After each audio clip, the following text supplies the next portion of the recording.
Gente, acabou de vazar um segredo inacreditável, é absolutamente inacreditável. E eu fiquei muito surpreso porque a imprensa foi quem vazou esse segredo e vai impressionar você. Dá uma olhadinha aí comigo. Muitas pesquisas eleitorais, ontem todo mundo, que pesquisa é essa que mostrou Lula atrás de Tarcísio e Flávio Bolsonaro? Agora a gente entendeu um pouco mais a respeito dessa pesquisa Futura PEX, que foi divulgada e que mostra Lula atrás de Flávio Bolsonaro e o governador de São Paulo, Tarcísio de Freitas, numa primeira vez numa pesquisa, é isso que aparece, né? Isso em cenários de segundo turno. Segundo essa pesquisa, Flávio teria 48,2% contra 42,4% das intenções de voto de Lula. Tá aqui a arte mostrando Flávio com 48,2%, Lula com 42,4%, ninguém, branco ou nulo 8%, indecisos 1,2%. Contra Tarcísio, Lula 41,4% e o governador 47,4%. O governador também ganharia de Lula no eventual segundo turno, segundo essa pesquisa. Foram ouvidas 2.000 pessoas entre os dias 3 e 7, margem de erro de 2,2 pontos percentuais e o índice de confiança de 95%. Quero te ouvir, Josias. Porque, vamos lá, trata-se sim de propaganda antecipada, isso não tem dúvida nenhuma. Quem lê a letra, quem vê o que o desfile vai apresentar, ele é um desfile assim, que poderia ser, vamos lá, ser feito na Coreia do Norte. É um desfile completamente de bajulação ao presidente no ano eleitoral. Obviamente que é uma propaganda eleitoral gratuita, o governo não pode não ter nenhuma participação, pode ser uma decisão espontânea da escola de homenagear o presidente Lula, porém, no ano eleitoral, trata-se sim de uma propaganda antecipada e eu acredito que a partir de junho o Tribunal Superior vai ser muito mais rigoroso sobre uma punição ao Partido dos Trabalhadores e ao presidente Lula sobre isso. Deixa eu chamar... Devemos ter vários candidatos à presidência da República, todos no mesmo segmento. Mas ninguém tem dúvida de uma coisa. Quem estará no segundo turno, todas as pessoas que têm compreensão e que entendem disso, sabe que será o Flávio Bolsonaro, porque leva o nome do Bolsonaro e é preparado para isso.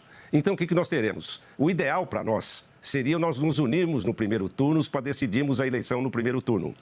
Nós temos certeza da vitória do Flávio. Você faz um lançamento, quer dizer, não lançamos nada. O Flávio está viajando, procurando outros países para receber apoio e ele tem 3% só de diferença do Lula. 3%, 45 a 42. Nós vamos tirar essa diferença quando esse pessoal começar a trabalhar.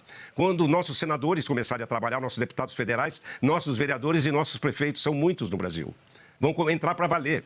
E o que nós queremos fazer? Que o Flávio já me disse, olha, Valdemar, não importa se algum parceiro nosso sair candidato. Nós temos que estar bem na eleição com eles, porque nós vamos nos unir no segundo turno e eu quero todos governando junto comigo.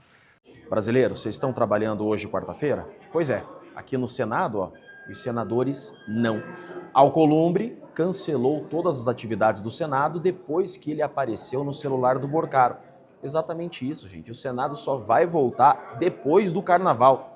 E olha lá, brasileiros, são vocês que sustentam isso daqui, são vocês que carregam tudo isso daqui nas costas. E olha só, Alcolumbre remando contra o nosso Brasil. É inacreditável. Senado Federal com as atividades canceladas, gente. Alcolumbre nitidamente se escondendo do Brasil. O cara saiu de casa para pedalar. Ele estava de folga, entrou no parque cedinho. Do nada, leva uma pancada, cai da bicicleta e tem uma arma apontada para sua cabeça. Quantos brasileiros já passaram pela situação de ter uma arma apontada para sua própria cabeça? O Jorge estava sem celular e foi assassinado com um tiro a queima-roupa. E sabe quem puxou o gatilho? Um de menor. Adivinha a punição dele? Nenhuma. Rapidinho já foi solto. Só quem perdeu nessa história foi a vítima e a família dele. A lei passou a mão na cabeça do assassino por causa da sua idade cronológica. Lula e a esquerda acham que a lei é boa do jeito que está, porque são contra a redução da maioridade penal. Então, é pelo Jorge, pelo Pedro, pela Joana, pela Maria, pela Orelha e por todos que se foram vítimas de um assassino menor de idade, que hoje não pode ser punido de verdade, é que eu digo, nós vamos mudar a lei. Quem tem idade para pegar uma arma, planejar um crime e matar, tem idade para responder como adulto sim. Responsabilizar não é vingança, é justiça. Conversa com a coluna, o parlamentar reforçou que estava preocupado com os nomes que a sigla de Jair Bolsonaro desejava filiar em Minas Gerais para disputar a eleição à Câmara dos Deputados, mas que agora está havendo um alinhamento com a cúpula do partido. Disse Nicolas Ferreira, abre aspas, não está em ponto de ebulição, estamos alinhando nomes, fecha aspas. A coluna apurou que uma das preocupações de Nicolas Ferreira era a possível filiação de Eduardo Cunha, ex-presidente da Câmara dos Deputados, que chegou a ser condenado e preso por corrupção. Ao saber das conversas de integrantes do PL com Eduardo Cunha, Nicolas Ferreira chegou a afirmar a dirigentes do Partido Liberal, entre aspas, ou ele é candidato, ou eu. Deputado federal mais votado do Brasil em 2022, Nicolas é visto pela legenda como um puxador de votos nas eleições deste ano, o que tende a beneficiar outros candidatos da sigla que também queiram concorrer ao posto em Minas Gerais.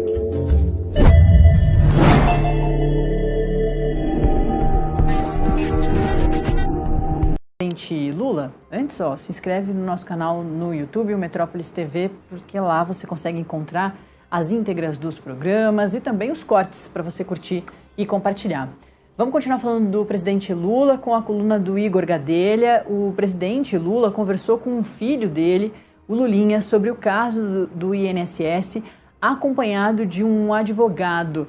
Informações que chegam com o próprio Igor Gadelha na coluna dele. O presidente Lula conversou com o Lulinha sobre a citação do filho na CPMI do INSS durante o encontro em dezembro com a presença de um advogado.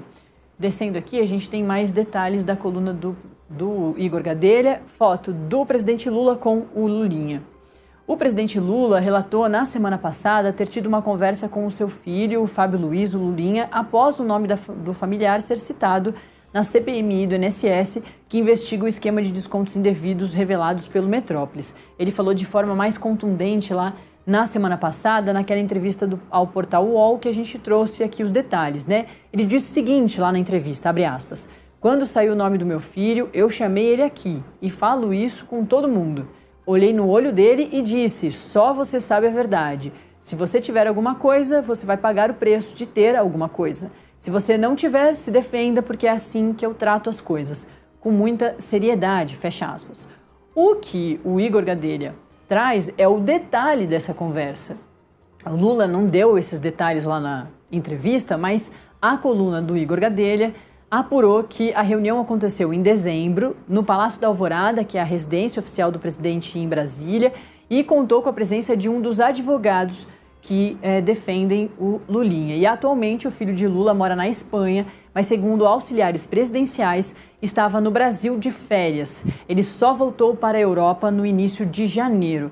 Lulinha teria viajado de São Paulo a Brasília para encontrar o pai em um voo comercial.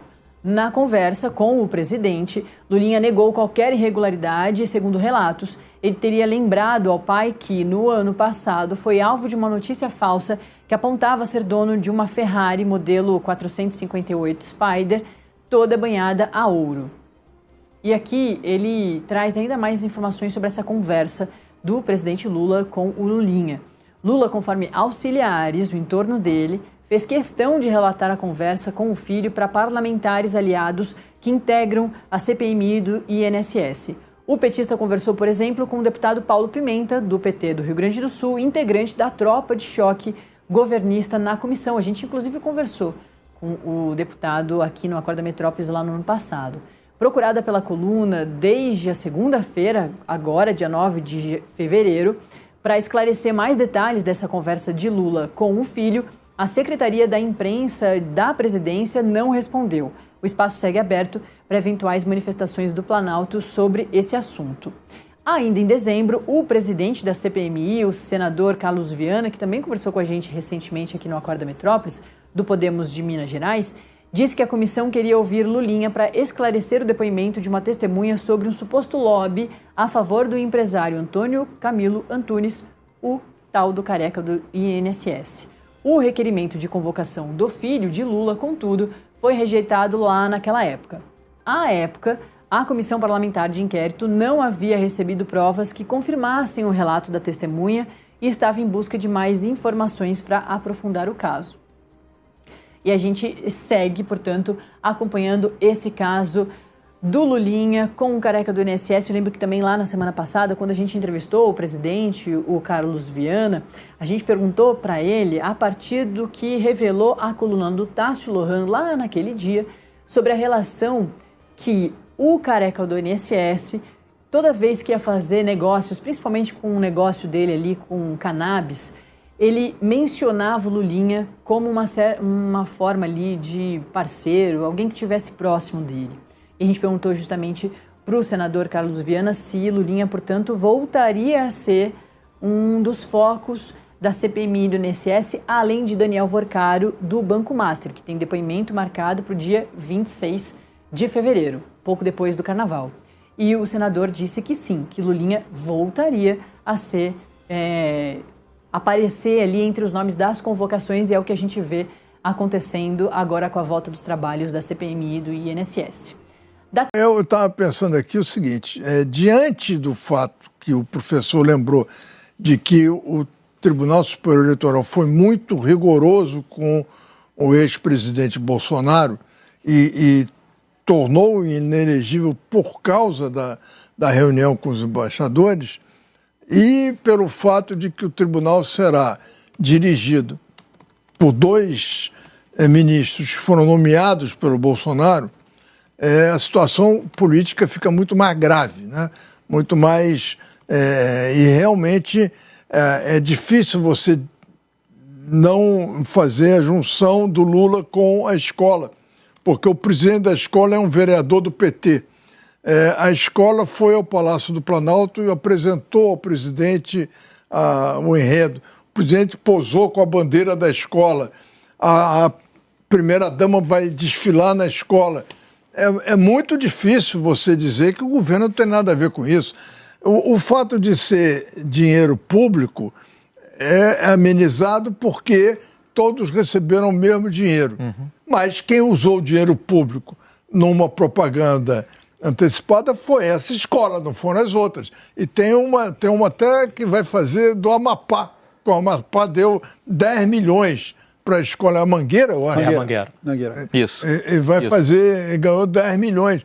Não é possível. A gente está num clima tão ruim que o carnaval, que tinha problemas anteriores com bicheiros e tal, agora está tendo problema com político. A política está entrando nas escolas, a política partidária. Aí, do jeito que a política partidária está no Congresso, o carnaval vai ficar afetado, muito afetado. Né? Fala pessoal, estou aqui na Flórida. Faz um tempinho que eu não faço um vídeo mais longo aí com vocês, principalmente devido à viagem que a gente fez para o Oriente Médio junto com o Flávio. Né? Mas eu queria começar justamente por aí, destacando que o Flávio ele não é presidente da República. E o normal é o quê? É presidente encontrar com o presidente, né? E o Flávio ele se encontrou com o primeiro-ministro de Israel, com o primeiro-ministro do Bahrein, né, com várias outras autoridades. Só não encontrou com os líderes do Emirados Árabes Unidos, que é o país que abarca 7 Emirados, dentre eles os mais famosos, Abu Dhabi e Dubai. Só não se encontrou com eles por uma questão de agenda. Então, você vê que o prestígio do Flávio é alto. Por quê? Porque o feedback, aquilo que ainda está na mente dessas lideranças mundiais é de um governo Bolsonaro sem corrupção, de alguém que você pode confiar, que você pode lidar, que dá para fazer uma relação duradoura. Eu posso te garantir que muitos deles lamentam que o Jair Bolsonaro não seja o presidente da República, porque o Lula ele conseguiu uma façanha de irritar toda a comunidade internacional. Então, por exemplo, no Oriente Médio, a principal questão ali não é o conflito Israel-Palestina. A maior preocupação daqueles países é o Irã, onde tem um maluco no poder, né? O Ali Khamenei, e essas pessoas elas acreditam que se explodir é algo que pode te levar para o paraíso, para o céu. Eles são o único país do mundo que são liderados por pessoas deste tipo. É por isso que é importantíssimo que eles não tenham armas nucleares ou armas de destruição em massa. E nessa região, onde o Irã é o principal problema, todos, judeus, árabes ou as minorias cristãs mesmo, todos eles querem uma mudança de postura do Brasil, porque enxergam no Lula não alguém que tem um discurso pró-árabe, não. Quem acha isso está errado, está equivocado. Eles não gostam do Lula porque o Lula tem um discurso pró-Hamas, pró-Hezbollah, que são os grupos que bombardeiam refinarias no Emirados Árabes, refinarias na Arábia Saudita, que causam caos no Iêmen. Então, a comunidade do Oriente Médio não está satisfeita com o Lula. Se você for para a Europa, por exemplo, o Lula tomou parte numa guerra entre Rússia e Ucrânia. O Brasil sempre se manteve como? Numa posição neutra. E me admira até os diplomatas do Itamaraty não conseguirem trabalhar essa pauta dentro do governo. Porque sempre se dizem, né, da escola de Rio Branco, da neutralidade brasileira. Vale lembrar o discurso de Rui Barbosa, em 1917 ou 18, onde ele deixa bem pontuado que neutralidade não pode se confundir com omissão. Quando ele falava sobre o Brasil participar ou não da Primeira Guerra Mundial. Se não me engano, foi no evento de bicentenário da independência da Argentina. Mas, enfim, então, o mundo inteiro está sedento por mudança. Se nós olharmos para a América Latina já foi toda pintada de vermelho com foro de São Paulo, no momento em que você tinha lá Tabaré Vázquez no Uruguai, Lula no Brasil, Néstor Kirchner na Argentina, Bachelet no Chile, Evo Morales na Bolívia, Correia, né, no Equador. O único que não era de esquerda nesse fuzuê todo era o Álvaro Uribe lá na Colômbia, o cara que quase acabou com as Farc, de tanto combater e bombardear esses narco-guerrilheiros. E agora, como é que está a América Latina? Você tem na Argentina o Milei, o Uruguai ainda é centro-esquerda, mas no Paraguai, depois do Marito de direita, seguimos na direita com o Santiago Penha. No Equador, você tem o Noboa. No Chile, agora está tomando posse o José Antônio Kast. E na Bolívia, o Rafael Paz. Então, está tudo mudando. Peru também, daqui a pouquinho vai ter eleição. E a Colômbia e o Brasil vão ter eleição esse ano. A Colômbia vai ser em maio e o Brasil será em outubro. Então, você vê que o mundo inteiro está mudando. E nessa mesma pegada, aproveitando o gancho, para falar agora especificamente de Portugal, não interprete como uma derrota do André Ventura na eleição para presidente em Portugal, que ocorreu esse domingo passado agora. Foi uma grande vitória do Chega. Tá vendo, vou deixar para vocês aí esse quadro da evolução da votação do Chega em eleições legislativas e depois na eleição presidencial. O Chega, ele é um partido recém-criado. É um partido que não tem 20 anos de existência, muito jovem. E já chegou a furar a bolha. Por quê? Porque a eleição em Portugal para presidente não tinha um segundo turno há 40 anos. E o Chega, quando ele consegue galgar esse feito histórico de chegar ao segundo turno, quando todo mundo falava que nunca sairia da sua microbolha de 1%, 2%, ele ainda conseguiu expor o sistema, que é o que o Jair Bolsonaro fala que é o principal legado dele no Brasil também. Porque o Chega mostrou que todos os outros, ainda os ditos de direita ou de direita, na verdade, não estão preocupados com a ideologia, em combater a criminalidade, em fazer uma geopolítica voltada para os benefícios comerciais do seu povo. Eles estão preocupados com o poder, com o status quo, se manter lá. Então, essa eleição de Portugal, ela mostrou que a grande disputa não é entre direita e esquerda, mas sim entre establishment e anti-establishment. E vocês estão vendo isso no Brasil também. Pessoas de direita que claramente enxergam um cenário que todo mundo enxerga, onde você tem Lula de um lado e Bolsonaro do outro, e tem dificuldade de se posicionar a favor do Flávio Bolsonaro para combater o mal maior que é o Lula. Eu vou dar um exemplo para vocês de como é que funciona a Escola Jair Bolsonaro de política. Quando você tem clareza de pensamento e sabe que a sua missão enquanto político é apoiar a população, é preservar o interesse do brasileiro, determinadas matérias não são negociadas. Quando Flávio Bolsonaro foi candidato a prefeito no Rio de Janeiro e o Jair Bolsonaro estava preocupadíssimo dele ganhar, basicamente não fez campanha, vamos ser sinceros, o Flávio Bolsonaro não chegou ao segundo turno. O segundo turno foi entre o bispo Marcelo Crivella, do Republicanos, e o Marcelo Freixo, do PSOL. eu preciso negociar com o Marcelo Freixo para dar apoio para ele? Porque do outro lado, com o Crivella para dar apoio para ele? Porque do outro lado está o Marcelo Freixo. Então, a decência da pessoa não permite que você negocie com o Marcelo Freixo, porque você sabe que ali está o quê? Está a sexualização das nossas crianças na escola, está a lavagem, né, cerebral para doutrinar as crianças na escola com pensamentos que são e condutas e valores que são diferentes dos pais, está a liberação de droga, está em mais mortes de policial, enfim, está tudo que há de pior no mundo. Ou você acha que a sua família e você vão prosperar cheirando cocaína, fumando maconha e sem a polícia na rua para garantir a tua segurança? Só para se dar esses exemplos. Então o que o Jair Bolsonaro fez? No dia seguinte, domingo foi a eleição do segundo turno, segunda-feira sedimentado o resultado, Flávio Bolsonaro não estava no segundo turno, tinha gente do partido do Bolsonaro que queria, não, vamos esperar, ele não estava no PL não, estava em outro partido. Não, vamos esperar, vamos sentar, vamos negociar com o Crivella e tal. O que o Bolsonaro fez? Negativo. Eu tenho a minha bússola moral correta, eu tenho uma clareza mental do que é certo e o que é errado. Marcelo Freixo é errado, é o PSOL. E ele declarou apoio ao Marcelo Crivella. Vejam bem, o Crivella não era uma pessoa do nosso partido, o Crivella ele não era uma pessoa assim tão próxima, é claro que compartilhamos muitos valores, né, o cristão, mas o Bolsonaro espontaneamente já declarou esse apoio. Então, quando a gente entra na política, a gente entra para isso. Graças a Deus o Bolsonaro conseguiu expor o sistema, tal qual o André Ventura está fazendo com o Chega lá em Portugal. E aí vem um outro assunto interessante, porque eu falei de Chega. O Chega foi criado entre 2015 e 2018, mais ou menos, se eu não estiver equivocado. Mais ou menos ao mesmo tempo do Vox da Espanha. E também, né, é um partido novo, tal qual o La Libertad Avanza do Javier Milei, que já é presidente, como o partido republicano do José Antônio Cast, que agora foi eleito presidente.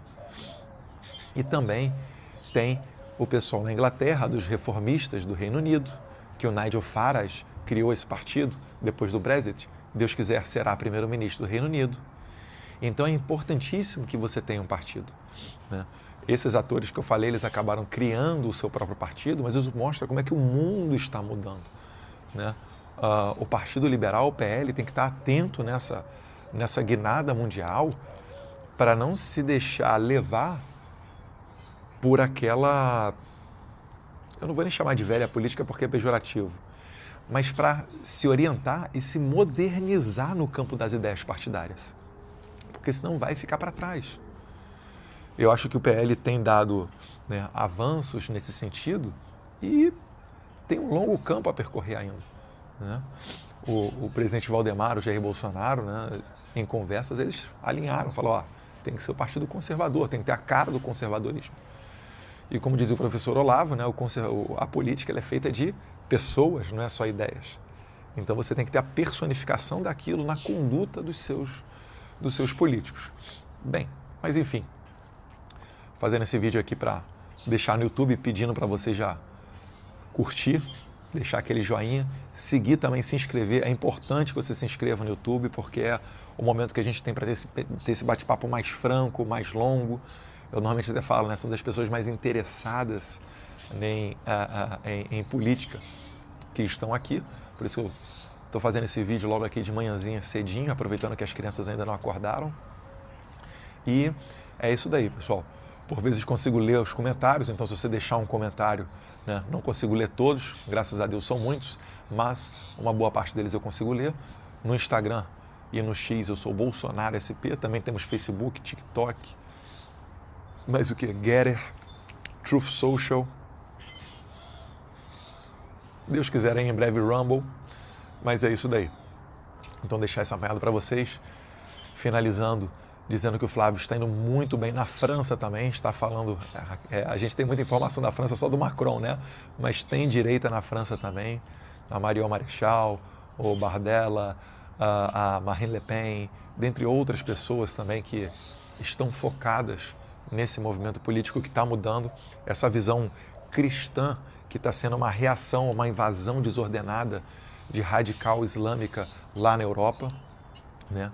E eu estou muito feliz de ver o Flávio transitando, indo em programas de televisão, e pela primeira vez a gente está vendo alguém dando uma outra posição para os franceses, que só são abastecidos pela grande imprensa brasileira. Então agora pela primeira vez está indo alguém ali para dizer com todas as palavras, olha, Moraes é um violador de direitos humanos, Bolsonaro e os conservadores estão sendo perseguidos, existe censura no Brasil. E aí você vai ver, é a mesma coisa na França, com relação à censura, com relação à perseguição política, a condenação da Marine Le Pen por um crime praticamente inexistente, né? Algo que a esquerda europeia faz demais. Você, por exemplo, eu tenho certeza, muitos poucos de vocês que me assistem agora sabem por que a Marine Le Pen foi condenada. Ela foi condenada primeiro, né, para não deixar ela concorrer na próxima eleição, porque ela já está batendo de frente com o Emmanuel Macron, que é o atual presidente. E o argumento jurídico encontrado é que o partido dela tinha pessoas, né, que eram lotadas no gabinete do Parlamento Europeu.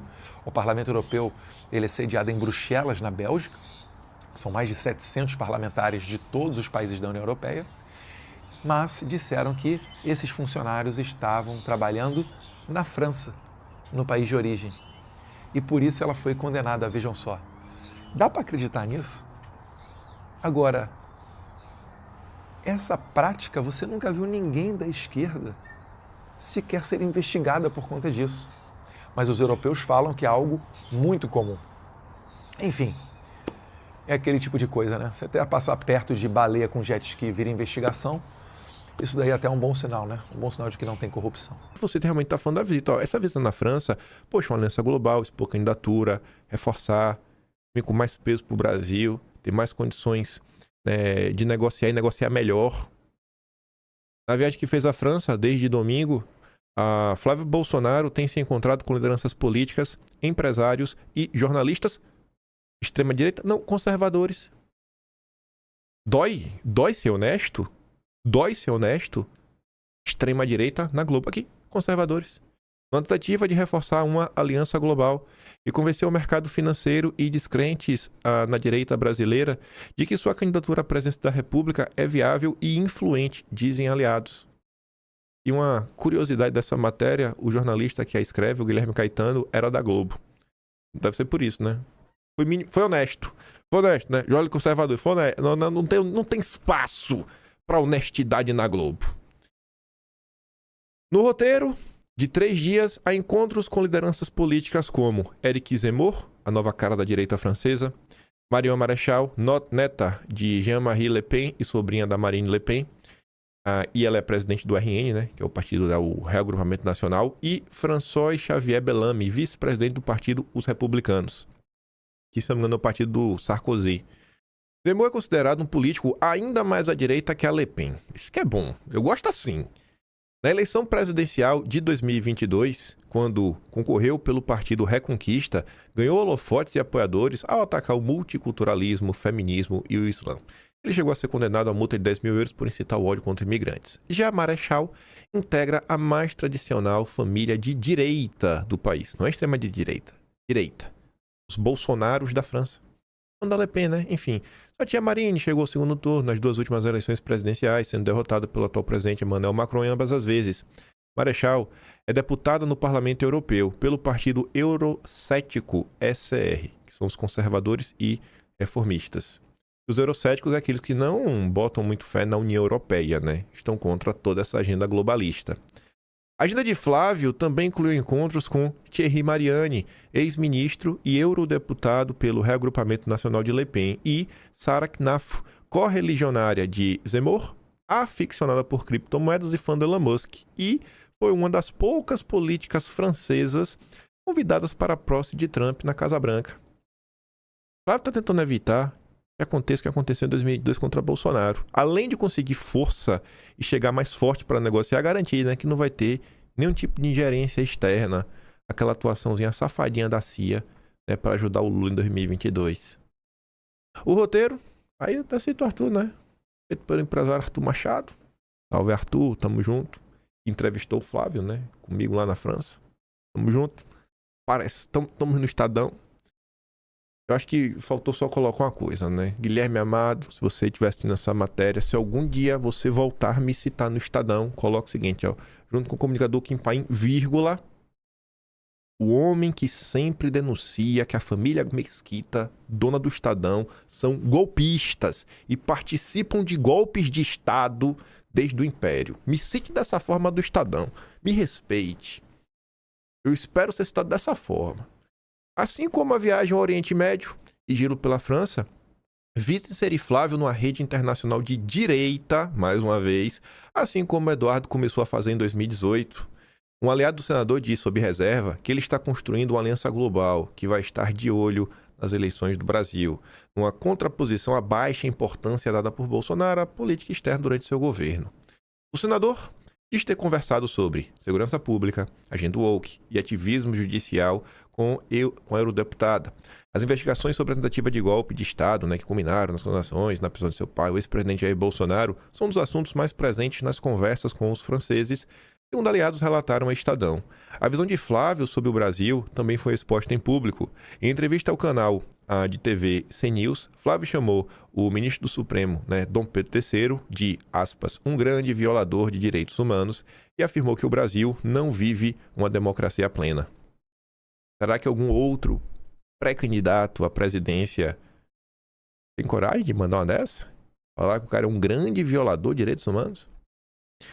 Ele disse que Bolsonaro foi julgado por ministros que, segundo ele, teriam motivos políticos para condená-lo, como Cristiano Zanin, ex-advogado do Lula, Dom Pedro III, inimigo declarado de seu pai, e Flávio Dino, ex-ministro da Justiça no governo Lula.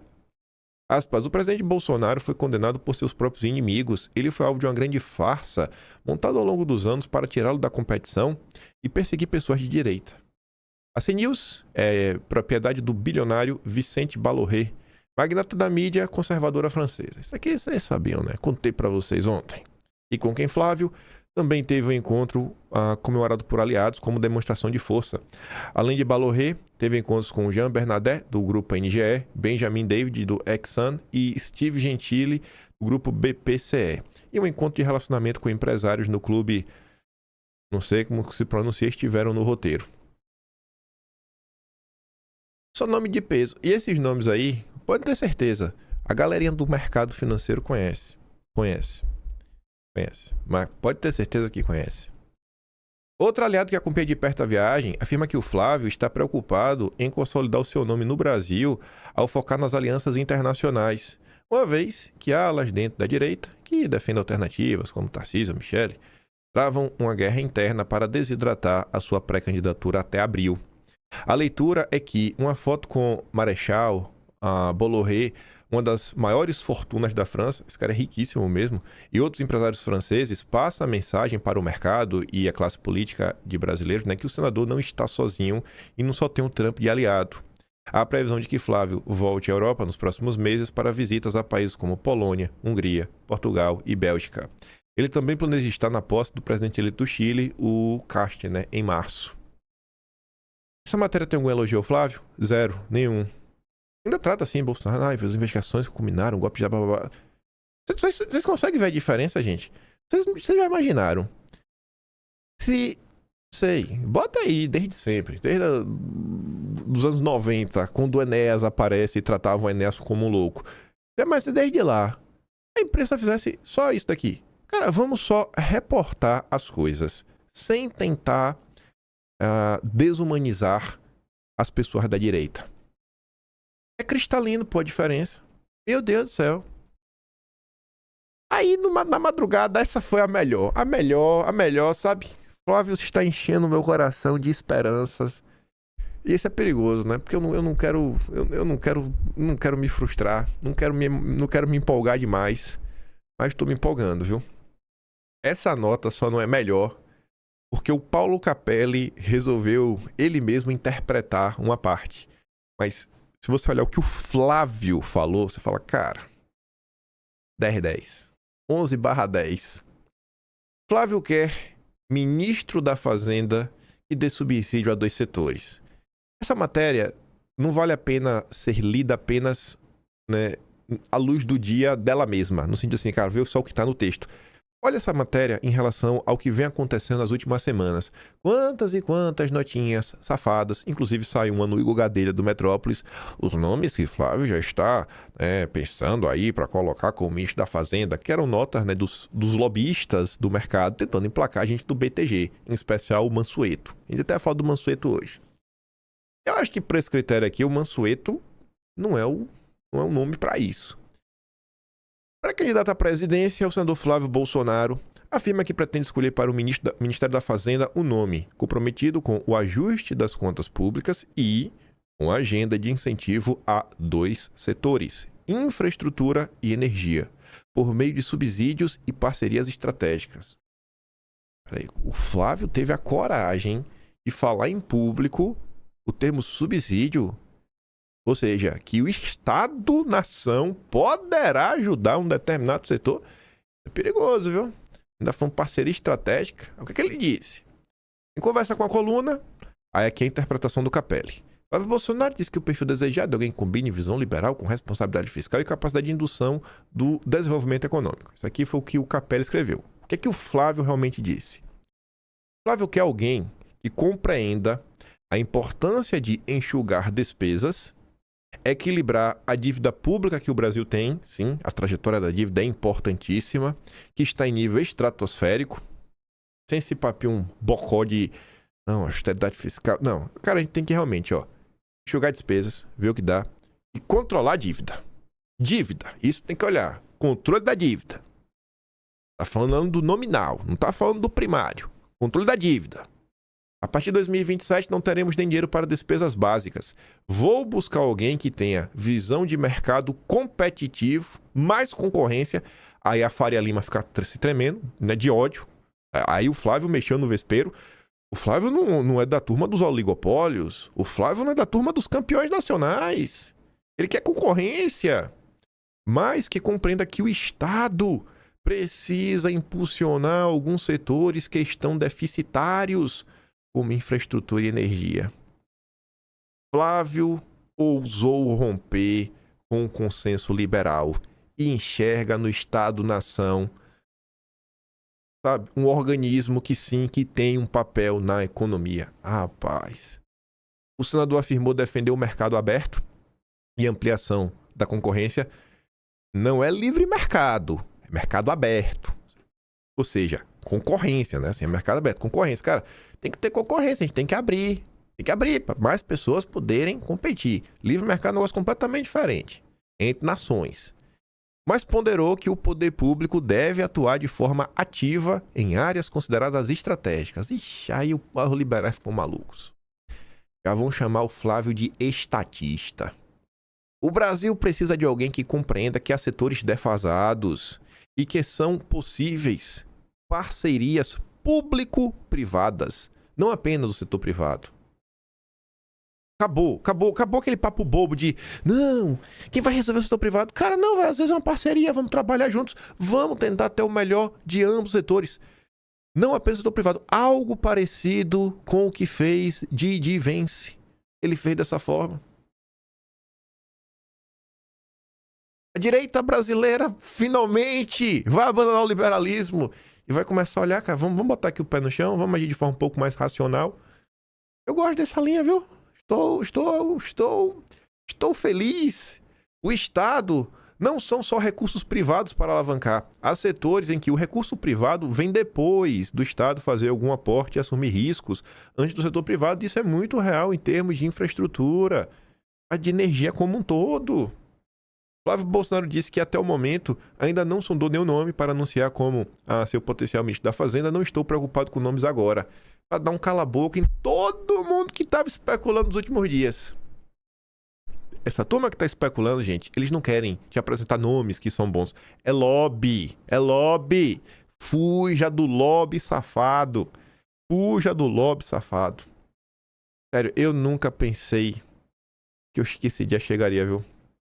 Vocês sabem o tanto que eu bato nessas teclas, que a gente tem que olhar para a economia de gente diferente, a gente tem que estar disposto a olhar de uma forma, cara, que fuja desse consenso que domina o debate econômico no Brasil há tantos e tantos e tantos e tantos anos, que as coisas não são assim, cara, que as coisas, sabe, são um pouco mais profundas, mais densas. E existem setores que realmente são estratégicos, que toda essa agenda de privatização no final do dia está caindo na mão ou do BTG ou da JBS. São notícias recorrentes da gente vendo isso acontecer. Flávio Bolsonaro, como foi o que o Grau que falou do André Ventura? Conservador nos costumes, patriota na economia.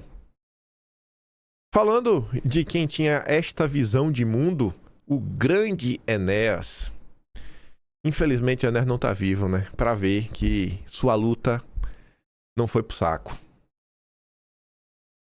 Carlos Bolsonaro postou isso ontem. Não sei se ele conversou com o Flávio esses dias, mas enfim, isso aqui foi ontem, às 11h56 da manhã. A matéria do Flávio no Capela é de hoje na madrugada, 2h30 da manhã. Enéas Carneiro e Jair Bolsonaro são referências por não se dobrarem ao sistema, cada um à sua maneira. Enfrentaram o establishment. Falaram que precisava ser dito e pagaram um preço por não negociar princípios. Enéas deixou exemplo de coragem intelectual e amor incondicional ao Brasil. Bolsonaro mostrou que é possível chegar ao poder sem se render às velhas práticas, dando voz a milhões de brasileiros ignorados por décadas. Concorde-se, né, ou não com eles, ambos entraram para a história por ousar desafiar o consenso imposto e colocar o Brasil no centro do debate. O consenso. Eu tive a satisfação de encontros com Enéas no início de minha trajetória política e presenciar o respeito com que meu pai o tratava. Essas oportunidades ficam para o resto da vida, pois temos a possibilidade de, posteriormente, expor a verdade que a maioria da imprensa, né, omite em relação a homens perseguidos propositalmente pelo sistema. Um bom dia e um forte abraço a todos. Enquanto temos aí defensores de um Brasil soberano, temos o liberal entreguista mandando indireta para Flávio Bolsonaro, pelo que o Flávio falou sobre a Petrobras lá na entrevista do Quinto.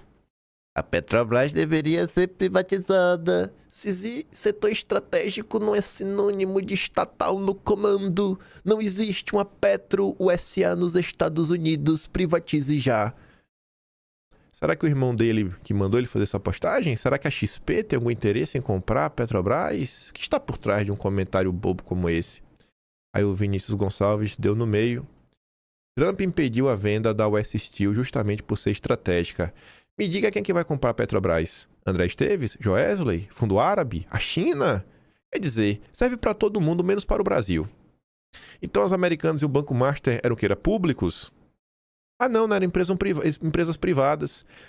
A gente possui uma empresa que dá lucro. E o lucro da Petrobras pode ser utilizado ou para o Brasil ter uma gasolina mais barata, ou esse lucro ir para o tesouro e, sei lá, ver se dá para cortar imposto, né? Falar, cara, esse dinheiro tá entrando aqui, o Estado tá recebendo tudo mais.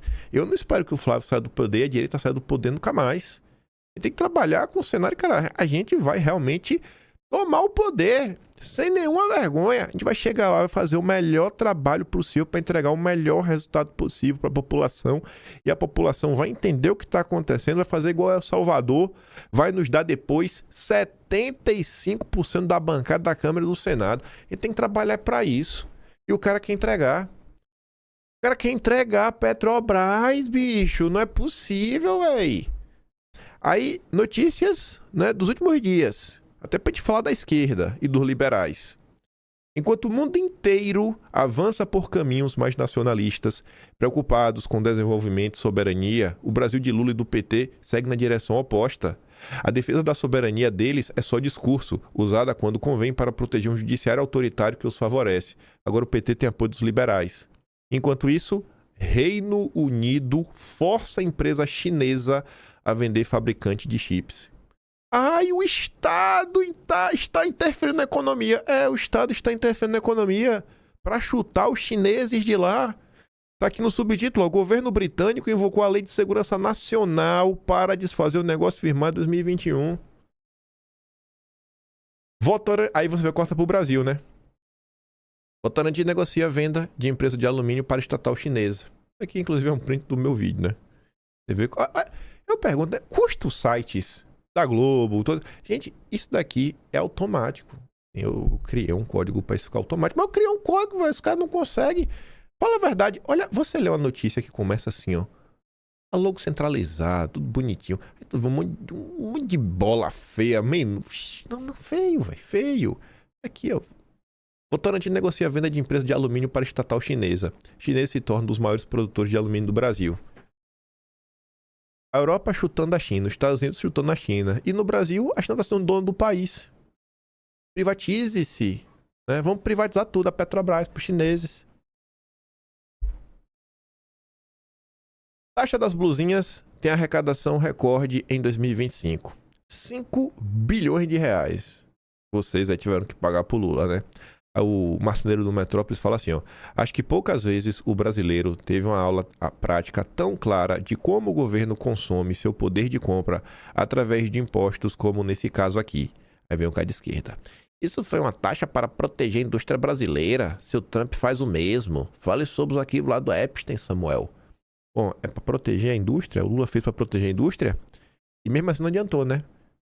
Produção industrial encerra 2025 com forte desaceleração. Não tem nenhuma proteção à indústria. Quem bancou, né, a taxa das blusinhas foram os varejistas. Não faltaram notícias na época do lobby dos varejistas. Em especial até o Luciano Hang, né? Nunca foi para proteger a indústria nacional. Aí você vê o governo Lula. Olha os resultados. Falência das empresas batendo recordes. Você vê que no governo Bolsonaro, mesmo com a pandemia, bicho, o número de falências só fazia cair. E no Lula só fez aumentar. E explodiu agora em 2025. Será que isso aqui é aleatório? Nem na crise de 2015, que gerou aqui ó, um fechamento a 1.800 empresas, a gente conseguiu chegar na era Lula. Olha o que o Lula fez. Gente, olha esse gráfico, pô. Nem a Dilma conseguiu fazer o que o Lula fez. Nem a Dilma. Enquanto isso, Flávio fala, né? Corte de despesas. O que a gente observa na era Lula são os penduricalhos, os salários acima do teto. Aqui é um gráfico, né? O quão miserável você precisa ser, né? Pra achar que isso daqui é normal. Imagina ser de esquerda e defender essa porcaria. Aqui são os salários médios no setor público e no setor privado. Se você parar pra ver, né? Não fala mais nada. Fala mais nada. Há quem acha que é normal isso daí. Aí, enquanto o entreguista do Constantino tenta ajudar a JBS, o BTG, a China, o Arthur comenta o seguinte, narrativa. A pauta soberanista é muito atrasada, né? Se perde eleição com ela. Devemos estar próximos do mercado. Realidade. Takaishi, né? Acho que é Seiki. Qual é o nome dessa moleque? Eu sempre esqueço. Deixa eu ver se o nome daqui. Sanai Takaishi. Ela é do Japão. Com seu soberanismo e revisão constitucional, lavou a égua no Japão. A Faria Lima virou a síntese do passado desastroso. É a mesma agenda do Trump, é a mesma agenda na Europa. E a direita só faz crescer nesses locais, que defende uma agenda soberana com foco real em desenvolver o país, em entregar uma qualidade de vida melhor para a sua população. A editorial do Estadão de ontem falava sobre a eleição japonesa, né? Japão opta pela linha dura.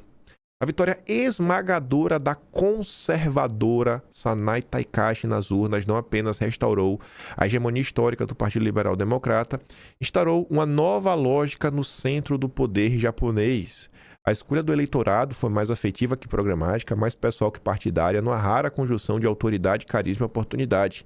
Em um país exausto de primeiros ministros efêmeros, a supermaioria conquistada por Takaishi revela a força de uma figura improvável e o esvaziamento de alternativas, sobretudo à esquerda. Será que a gente não deveria estar olhando, cara, onde que a direita está vencendo e vencendo por quê? À frente do governo desde outubro, Takaishi apostou em eleições antecipadas e venceu. A coalizão do partido dela aumentou de 233 cadeiras para 352 entre 465. No Brasil são 513. E a gente precisa de 308 deputados para a PEC e 342 até para passar impeachment, esse termo de deputado, né? Lá, com menos deputados, ela tem 352. Imagine, era hoje no Brasil você ter 400 deputados. Que país? Imagina aí, 400 deputados de direita. Takaichi não se apresentou como reformista. As agendas de reforma do Michel Temer... Não é agenda de reforma do Michel Temer, não. Mas como restauradora. Herdeira simbólica do Shinzo Abe, o mais longevo da história do país. Fala de grandeza nacional, honra militar, orgulho industrial. Ela bateu muito na tecla da reindustrialização, que o Japão tem que voltar a ser a potência que era. Reindustrialização. Falta do Flávio, viu? Sua campanha foi uma performance de disciplina e vitalidade. Percorreu o país a um ritmo frenético, evitou jantares com elites e cultivou o imaginário da líder que estuda antes do amanhecer. Enfim, né? Sua trajetória, sem berço político, origem modesta, fome trabalhadora infatigável, projeta ruptura dentro da continuidade. É antissistema. A antissistema.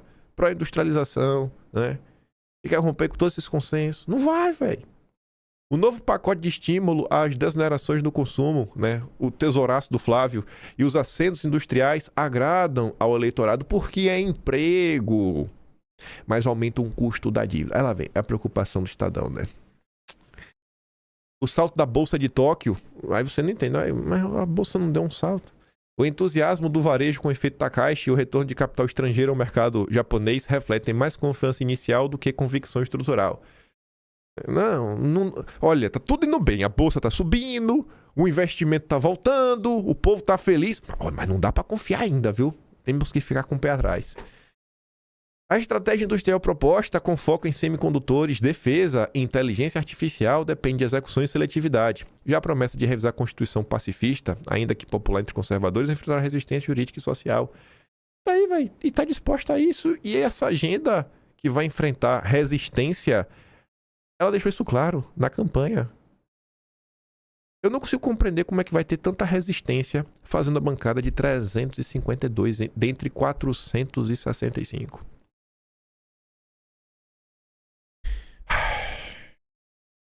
Antes de falar sobre isso daqui, hoje eu tô ansioso, de verdade. Ansioso. Porque o Flávio, ele vai pro Covil. Covil do mal mesmo. Hoje o Flávio vai estar no evento do BTG e ele precisa ir.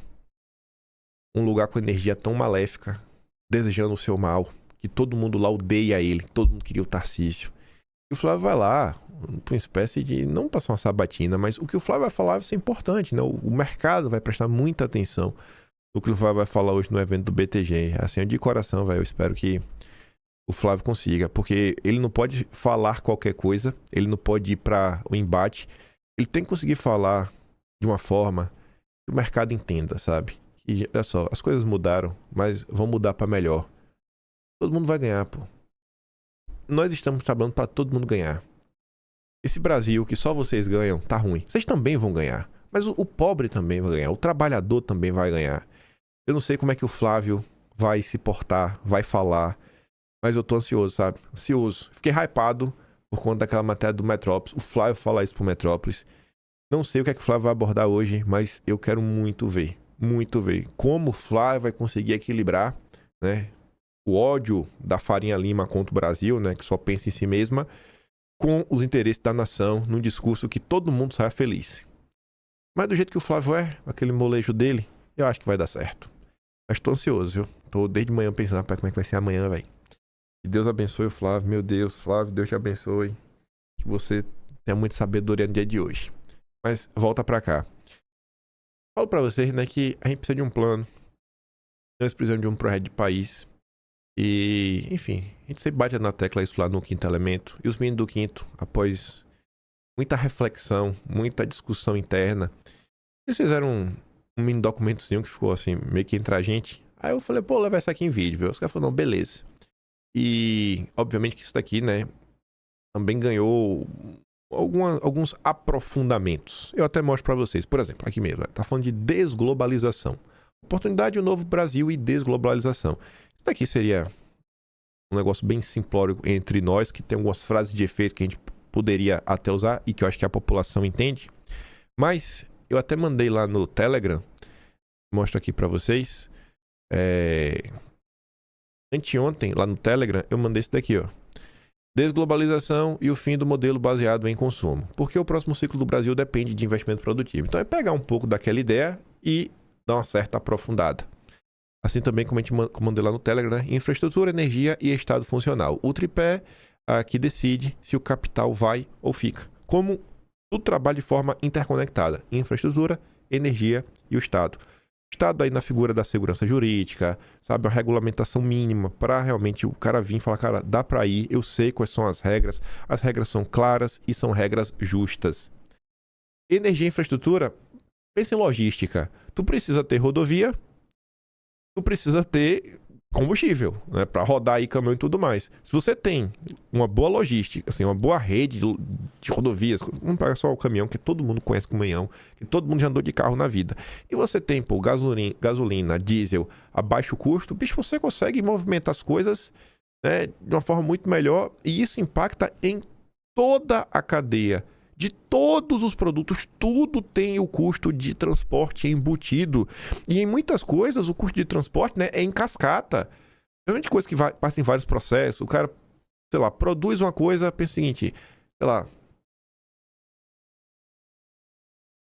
alguma coisa de metal. O que é que vem de metal na minha cabeça? Sei lá, imagina o cara faz um refrigerante. Cara, tu tem que primeiro, pega o minério bruto. Aí tu pega o minério bruto e tem que transportar até um lugar. Vai transformar esse minério bruto, sei lá, numa chapa lá. Que depois tu vai levar, talvez, já pra fábrica de refrigerante. Vamos botar, ele vai cortar lá, vai fazer a latinha, botou, e depois tem que transportar pro supermercado. Na verdade, pro supermercado, é pro central de distribuição, que depois vai para o supermercado, que você vai usar o seu carro para ir comprar. Então, o custo de transporte entrou assim, cara, em várias partes dessa cadeia de produção. Fora para a própria fábrica operar, ela gasta energia. Então, energia barata, barateia tudo assim, mas do início até o fim. Tudo, do início até o fim. Energia barata é um pilar central para aumentar o poder de compra das pessoas. Então, para a gente não ficar só na lacração de sempre, com frase de efeito, só cortar impostos, fazer isso. O Quinto colocou aqui uns 6 eixos de coisas que a gente poderia estar sempre discutindo aí no Brasil. Agora, inclusive, em 2026, se você for conversar com alguém aí, fala, cara, gente, ó, Flávio Bolsonaro representa isso. Vocês podem até bater uns prints aí, memorizar algumas frases de efeito, se você achar que vale a pena com a pessoa que você estiver conversando. Mas, por exemplo, a oportunidade de um novo Brasil e desglobalização. No cenário global de desglobalização, exige que o Brasil reestruture seus dispositivos de Estado. Não se trata de uma escolha ideológica, mas de uma adaptação necessária ao novo ambiente de negócios onde potências como Estados Unidos, Europa e China já estão protegendo suas cadeias e impondo barreiras. O Brasil deve se posicionar agora para não ser o último a perceber que as regras do jogo mudaram. Desglobalização não é ideologia, é um novo ambiente de negócios. Por isso que a gente tem que focar em desenvolver o mercado local, nacional. Foi o que o Flávio falou. Olha o que foi a pandemia. Se acontecer uma coisa similar no futuro, a gente vai ficar dependendo de outros países. E se esses outros países se tornarem, sei lá, nações inimigas do Brasil e sabotar de propósito? Não vamos mandar fertilizante pro Brasil, não. Porque a gente tem que matar o povo de fome. Não é nem a raiva que a gente tem do Brasil. É que o Brasil alimenta a Europa e os Estados Unidos. Então eles são nossos inimigos. A gente aqui, Rússia e a China, vai mandar fertilizante. Pode ser que aconteça. Vai depender. Ou o Brasil, que é o maior produtor, né, sei lá, agrário do mundo, a fazenda do mundo, não vai ser autossuficiente em fertilizante? O seu principal setor econômico hoje em dia? A gente tem que olhar para a desglobalização não como ideologia. É um novo ambiente de negócios. O próximo ciclo de crescimento do Brasil não virá do consumo, virá do investimento produtivo. Não adianta ficar achando que a gente vai ganhar dinheiro dando mais, não. Dá mais crédito aí pro povo gastar, que é o que o Lula faz. Não, bicho, pro Brasil evoluir economicamente tem que ser através de investimento produtivo. Os empresários têm que entender isso. Não é viver de rentismo, é construir. Construir movimenta diversas cadeias produtivas e econômicas. Se o Brasil ficar parado esperando o mundo voltar ao que era, vai ser o último a perceber que o jogo mudou. Eu prefiro que a gente se posicione agora. Fala de efeito. Amazônia, um ativo estratégico e soberania contábil. A Amazônia já gera bilhões de dólares, mas essa riqueza é drenada do país através da biopirataria, de patentes estrangeiras e de crédito de carbono precificados em centros financeiros externos. O objetivo não é uma aventura industrial, mas garantir que a riqueza real extraída do território brasileiro seja monetizada internamente, transformando a biodiversidade em biotecnologia de alto valor agregado sob ordens e regras claras. A gente já fez dossiê sobre isso. Tem um colírio que são bilhões por ano gerados em patente, que é na Alemanha. Aí tem aquela madeira que é o pau rosa, que é utilizado no perfume mais famoso da Chanel, que é o número 5. E diversas outras coisas. E o maior caso de biopirataria da história do mundo é o caso da borracha, que a gente também já fez dossiê sobre isso. Foi saqueada do Brasil, só tinha na Amazônia. A Amazônia não é um santuário intocável, não é um território abandonado. É um ativo estratégico. Eu não estou propondo aventura. Existe uma riqueza sendo extraída de nosso território e monetizada no exterior. Não, e o Brasil não vê um centavo. Isso não é soberania ideológica, é contabilidade básica. Soberania regulatória não afasta investimento, ela o viabiliza. Infraestrutura, que aí tem um texto mais organizado. Vai lá no Telegram se você quiser ver um texto, né? Aqui é formato de frase de efeito. O custo Brasil decorre da falta de infraestrutura e da dependência do modal rodoviário.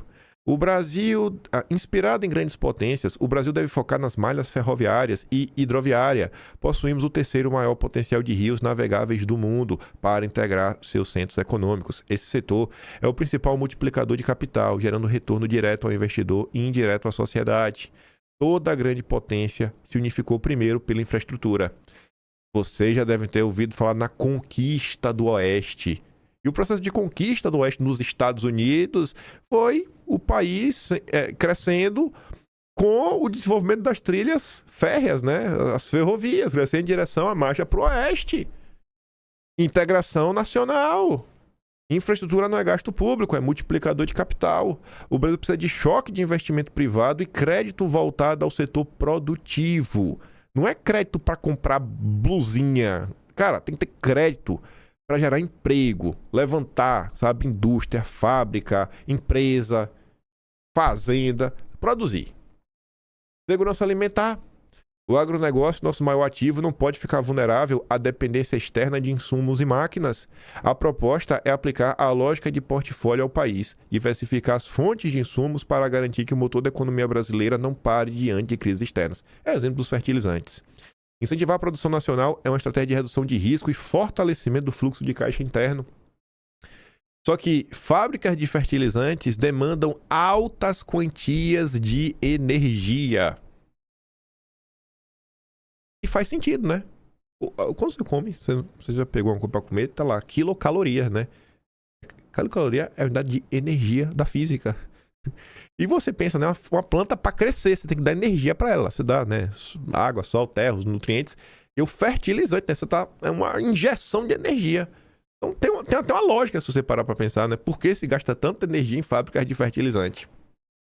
Segurança alimentar e fluxo de caixa previsível e um mundo estável. Por quê? Porque todo mundo precisa comer todo santo dia. Quer dizer, tem gente que faz jejum de mais de um dia, né? Mas em tese todo mundo come todos os dias. Eu não sou contra importação, sou contra dependência. Nenhum investidor sério coloca todo o seu portfólio no único ativo.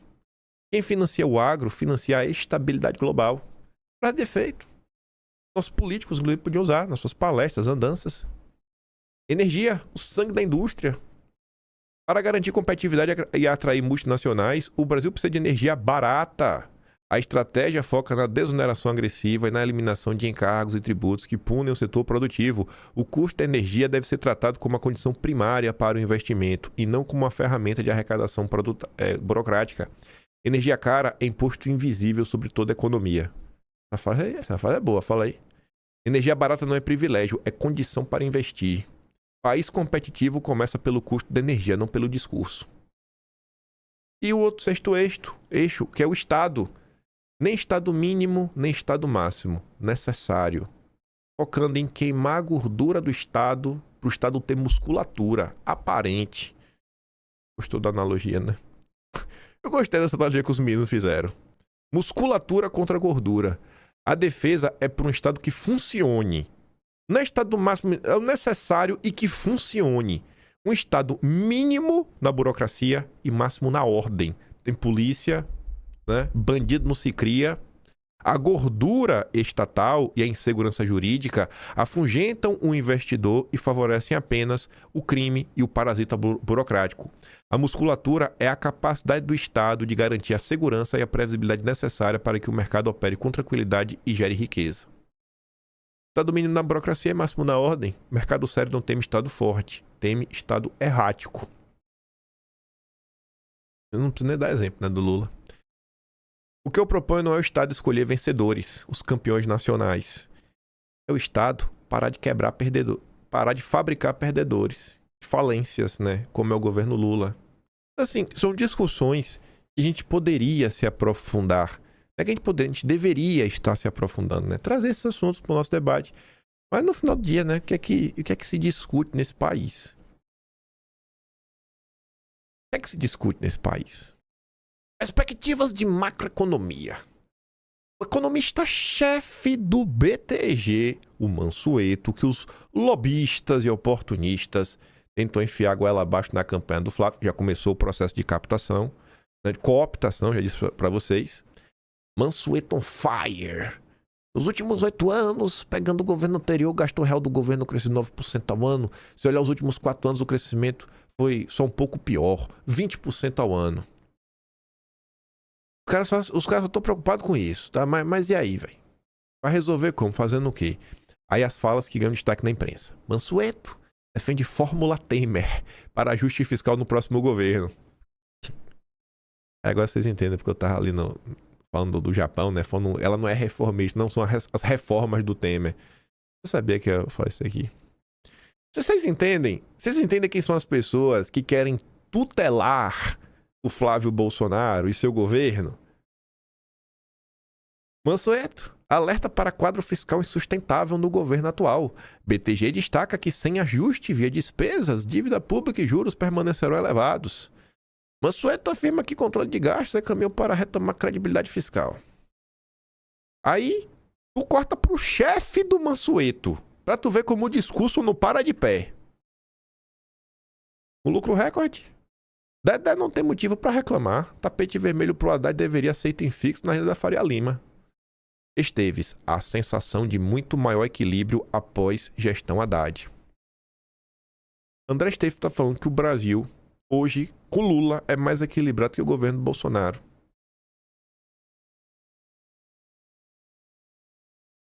Esteves, Haddad tem sido defensor em ajustar as contas fiscais do nosso país. Haddad. Haddad tem sido palavra de bom senso na condução da política econômica. O Haddad. Bom senso, diz o André Esteves.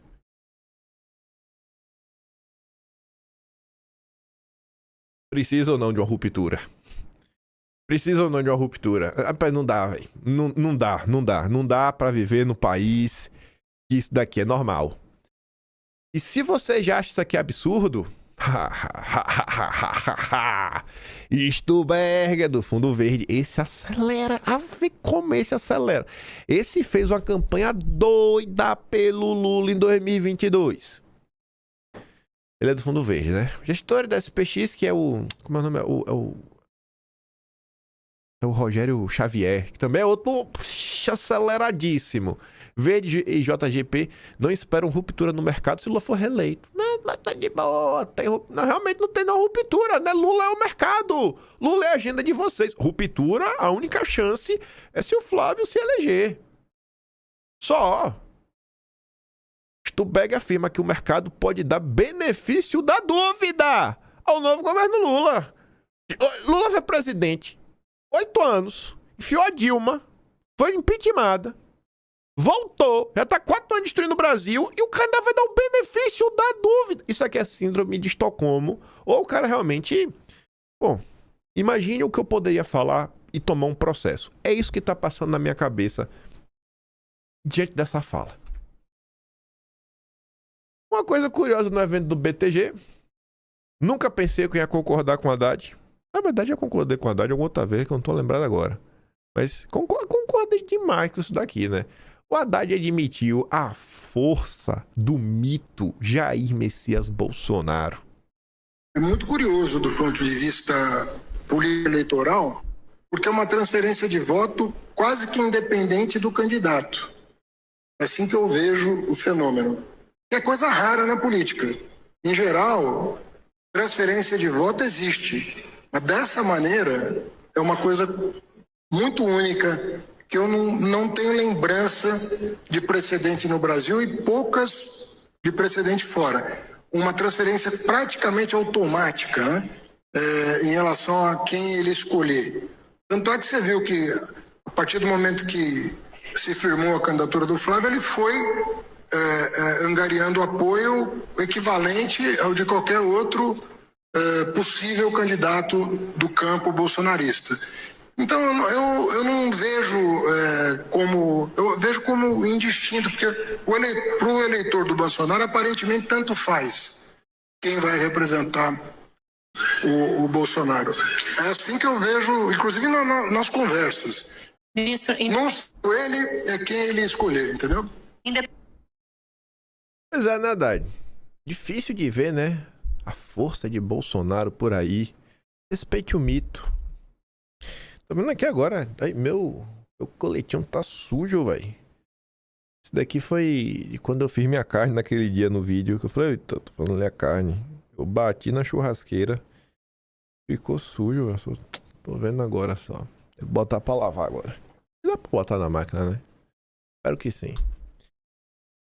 Bolsonaro ou bolsonarismo? Quem tem mais força? Rapaz, é a mesma coisa, né? É porque o pessoal tá tentando criar um bolsonarismo sem Bolsonaro, né? Mas não existe, irmão. Não existe, sabe? É a mesma coisa, viu? Então... O Vinícius comenta, né? A Veja já está tentando entender o movimento bolsonarista e seu líder Jair Bolsonaro. Descobriu que não há um sem o outro e que o movimento veio para ficar. Acho que o próximo passo é tentar entender as tia do Zap, tio do churrasco, prima do Zap, né? Ai. Eu nunca pensei que ia concordar com a Haddad. E por isso que eles falaram, cara, com o PT não vai ter ruptura. Não vai ter ruptura no mercado. Agora com o Flávio pode ter. Por quê, né? Olha a verdade que o Haddad disse. Selic a 2% é um dos fatores que explicam a derrota de Bolsonaro. Sim. Bolsonaro destruiu os bancos. Tentou destruir os bancos, né? Como assim ele acabou com o rentismo? Como assim Bolsonaro queria obrigar que as pessoas trabalhassem, né, e não ficassem de barriga pra cima vivendo de renda? Ah, Bolsonaro! Seu miserável! Esse Bolsonaro, hein, gente? O Vinícius comenta, eu concordo parcialmente com a Haddad. Quando a política econômica de Bolsonaro proporcionou a Selic a 2%, os banqueiros e rentistas decretaram que Bolsonaro não poderia vencer as eleições. Naquela época, os bancos e rentistas nunca lucraram tão pouco e houve uma política de estímulo à produção e à indústria, pois na pandemia tudo parou, lojas fecharam, indústrias não produziram. Portanto, havia necessidade de praticar esse estímulo que foi muito positivo para a classe produtiva e péssimo para o rentismo. Só que o Haddad disse que essa Selic muito baixa pipocou a inflação. Só que a inflação, ela não foi por conta do juro baixo, gente. A inflação foi por problema de demanda. A demanda continuou alta e a oferta ficou baixa porque deixou de produzir. E foi uma inflação global. Você não vai resolver a inflação global aumentando a taxa de juro. Não vai. Não vai de jeito nenhum. Por isso que esse papo de botar a taxa para controlar a inflação. Cara, isso não é nem aplicável. Talvez se você lidasse, o Brasil tá com problema de... sei lá, tá sobrando emprego porque tá todo mundo construindo e, sei lá, tá muito barato construir. Aí se você dá um choque e falar que, casa agora vai ficar bem mais caro, aí o cara fala, opa, peraí. O cara dá uma puxada de freio, né? Aí quem tem dinheiro, às vezes tá comprando 2, 3 casas, compra, coloca inquilino pra morar, com dinheiro do aluguel o cara paga a casa, o cara fala, opa, peraí, já não dá pra fazer isso. Já não dá pra fazer isso. Sabe? Isso foi o Jair, pô. O homem que peitou os bancos. Que saudades do Bolsonaro. Se eu tenho um arrependimento, eu não tenho que te defender mais, Jair. Que tu merece, viu? Aí chegamos no Gran Finale. Meu Deus. Aguenta 5 minutos antes de tu sequer ousar falar qualquer coisa. 5 minutos. Sem perder a amizade. A gente vai ter que olhar algumas coisas ao vivo, fazer pesquisas ao vivo. Ontem, o vereador Lucas Pavanato fez um post no Twitter e ele não aguentou. Ele peidou para trás. E aí trancou os comentários. Aí você se pergunta, mas por que será que ele trancou os comentários? Será que as pessoas... Normalmente as pessoas estavam discordando dele, né? Aí você, para não receber comentários te criticando, você abafa. Aí o Rubens comenta, né? Ele trancou os comentários porque o povo estava criticando e apontando que ninguém disse que Nicolas, traidor da direita, mas sim criticando a postura do Nicolas. Deu ruim, né, vereador? Eleito graças ao bolsonarismo que os influencers que apoiam o Nicolas odeiam. Aí tá ali a postagem do Pavanato. Nicolas foi a primeira pessoa a me chamar para andar com o Bolsonaro, me fez abrir os olhos para muita coisa. Lembro dele defendendo Magnitsky em conversas particulares, preocupado com a situação do presidente. Não falo do que eu vi, falo do que eu vejo. Ninguém vai me convencer que esse cara é traidor da direita. Quem que fica falando que é traidor, velho? Eu dei essa palavra, sabe? Pra você ver que mais de uma pessoa com a mesma percepção, ó. A Tsuki também notou, ó. Ele trancou os comentários. Ninguém tá querendo te convencer que o Nicolas é traidor. Até porque isso nem está no debate. O que se discute é a mudança de comportamento percebida por mais pessoas a cada dia que passa. Se você é amigo do deputado, haja como tal e tenha uma conversa com ele. Ignorar as falas arrogantes e reações imaturas não ajudarão em nada. Aí, pedir 5 minutos sem amizade, para não quebrar a amizade. Lembra do outro vídeo? Do Leonardo, que falou, eu pesquisei e não achei.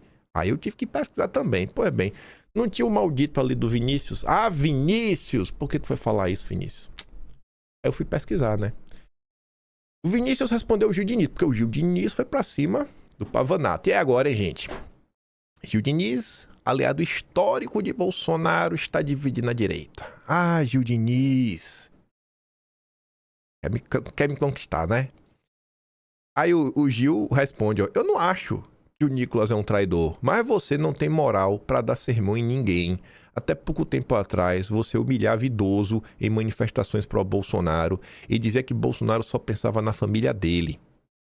Um bom começo é você usar o seu alcance para apoiar o Flávio Bolsonaro. Muitos aqui esqueceram, mas eu me lembro dia após outro dia dos que ajudaram a derrotar o presidente em 2022. Inclusive, eu parei no frame que ele acusa Bolsonaro de trair o povo brasileiro. Eu não gosto do termo traição, né? Mas ele tava usando contra Bolsonaro. Aí o que é que o Vinícius disse? Rapaz, é curioso, velho. Procurei na timeline algum apoio ao Flávio Bolsonaro como candidato à presidência. Não encontrei nada. Eu falei, não é possível. O Lucas Pavanato tá defendendo o Nicolas e não teve tempo de falar do Flávio Pavanato. Vou ter que pesquisar ao vivo, viu? Ó. Lucas Pavanato. Flávio. Postagens mais recentes. Pavanato. Por que você não falou do Flávio Pavanato? A última palavra Flávio que aparece é Flávio Dino Pavanato. Em 21 de agosto. Pavanato. Pavanato. Não, vamos botar Bolsonaro pra ver, né? Vamos ver aqui Bolsonaro. Bolsonaro. Aí ele falando que Bolsonaro que apoiou o Lula, né? Tá, é a mesma resposta. Bolsonaro ficou inelegível, Bolsonaro, mas Flávio Bolsonaro meio que não tem, né? Aí tu vê aqui, ó. Chegou aqui, ó, 7 de janeiro, já pula pra 22 de novembro, depois 25 de setembro. Nem Bolsonaro tá muito na boca do Pavanato, viu? Rapaz, velho. Que onda é essa aí, Pavanato? Deixa eu ver aqui como é a arroba do Flávio. Vou até te dar essa colher de chá, viu? Flávio Bolsonaro. Às vezes botou a arroba toda, né? Espero que tenha com a arroba toda. Caraca, bicho. A última menção do Pavanato, a arroba do Flávio, é de 16 de julho de 2024. Rapaz, mano. Irmãozinho. Rapaz. Deixa eu ver então a palavra Flávio Bolsonaro sem arroba. Vamos, ele me ajuda aqui. Não há resultados. Eita, poxa. Mas calma que isso aqui é pouco. A internet é muito melhor, né? Calma que eu só tô começando. Porque o Gil Diniz... Gil Diniz... Aí na postagem do Gil Diniz, o vereador, assim como o Pavanato, o Tomás Henrique, apareceu para defender o seu coleguinha. Gil, você conhece a história do Pavanato e conhece minha também, cheia de erros. Já assumiu que ele era do lado errado. Nós também atuamos e admiramos pela tua trajetória e coerência. O Gil tem coerência. O Gil tá desde que tudo era mato. Não viu o Pavanato querer dar sermão, mas sim defender um amigo de acusações injustas. Amigo, aliás, que o aproximou da verdade, portanto, do Bolsonaro, como ele próprio testemunha. Você sabe o que é lealdade a um amigo. É exemplo disso. Pavanato é um cara leal, grato e sincero. Justa a tua desconfiança. Mas espero que você possa conhecê-lo melhor, pois não terá mais qualquer dúvida sobre o caráter e os valores que ele preserva. Aí o Gil Diniz, ó... Como é? Não, dois pra frente não. O Gil Diniz tava com o X segurado. Soltou o X. Aí Liu Kang ficou... na caixa dos peitos. Ajuda ele, pô, a divulgar a pré-candidatura de Flávio Bolsonaro em 2026, viu? O dois pra frente, chute alto, que é aquela voadora do Liu Kang do Mortal Kombat. Já foi no pescoço, já. Ajuda, pô, o Flávio. Mas, Gil Diniz! Como é que você ajuda a fazer o que você não sabe? Como é, Gil Diniz, que você ensina alguém a falar grego se você não sabe nem falar português? Gil Diniz! Tomás! É a sua vez! Flávio! Uai! Só tem 2 postagens! Com a palavra Flávio! Que é da vigília, mas nada! O Tomás, vereador, paga o seu dinheiro, tem tempo pra defender o Pavanato, mas não tem tempo de falar do Flávio. Meu Deus, eu não aguento. A gente não para por aqui. Só melhora. Aí vem o Thiago Medina. O Pavanato foi lá pra cima do Gil Diniz, que ele não vai se dobrar. Resgatar vídeo de mais de 5 anos atrás não muda quem eu sou hoje. Olavo foi comunista, Bolsonaro apoiou Lula e mudaram de opinião, porque eu não posso ter mudado. Bom, se tu tivesse apoiando o Flávio, ficava mais crível que tu mudou, né? Não que é um oportunista.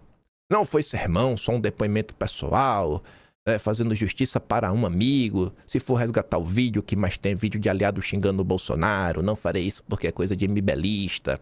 Espero que até a eleição as brigas diminuam para elegermos o Flávio. O que elegeu... Irmão, se tu quer eleger o Flávio Pavanato, tu devia estar compartilhando o Flávio, usando o teu grande engajamento para ajudá-lo. Aí vem o Thiago Medina, quem? Vereador, líder do PL, pago com seu dinheiro.